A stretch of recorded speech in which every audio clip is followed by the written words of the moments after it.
Last week பாத்தீங்கன்னா ஜிஹெச்சுக்கு checkup போயிருந்தப்போ இந்த புக்கு வந்து கொடுத்துருந்தாங்க. இதுல பாத்தீங்கன்னா கர்ப்ப காலத்தை பத்தி ஸ்டார்டிங்ல இருந்து எண்டு வரைக்கும் எல்லாமே வந்துட்டு டீட்டெயிலா கொடுத்துருந்தாங்க.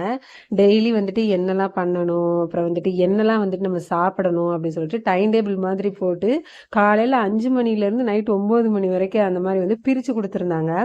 எனக்கு இது ரொம்பவே வந்துட்டு ஹெல்ப்ஃபுல்லா வந்துட்டு இருக்குது. அதை பார்த்து அதுல எனக்கு பிடிச்ச மாதிரி இருக்க ஜூஸு லஞ்சு அதெல்லாம் ப்ரிப்பேர் பண்ணி அப்படியே சாப்பிட்டுப்பேன்.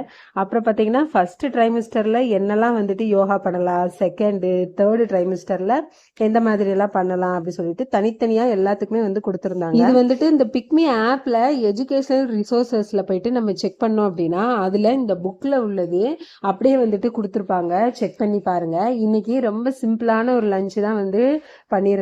டிஃபனுக்குமே இன்னைக்கு ரொம்ப சிம்பிளா தான் வந்துட்டு இருக்குது. ஸோ குயிக்காவே எல்லா வேலையும் முடிச்சிட்டேன். மார்னிங் வந்துட்டு அடை தோசையும் மல்லி சட்னியும் பண்ணேன். சாதம் வந்துட்டு மிச்சமா இருந்தது. அதுல வந்துட்டு அப்படியே ஜீரகம், இஞ்சி, கருவேப்பிலை, மிளகாத்தூள், உப்பு இதெல்லாம் போட்டு நல்லா அரைச்சிட்டு அப்படியே வடகமா வந்து போட்டுட்டு இருந்தேன். அப்புறம் இன்னைக்கு லஞ்சுக்கு பார்த்தீங்கன்னா தயிர் சாதமும் சேப்பக்கிழங்கு ஃப்ரையும் தான் பண்ணேன். ஸ்நாக்ஸுக்கு அப்படியே 2 கடலை மிட்டாய் போட்டு பாப்பா வந்து ஸ்கூலுக்கு அனுப்பியாச்சு.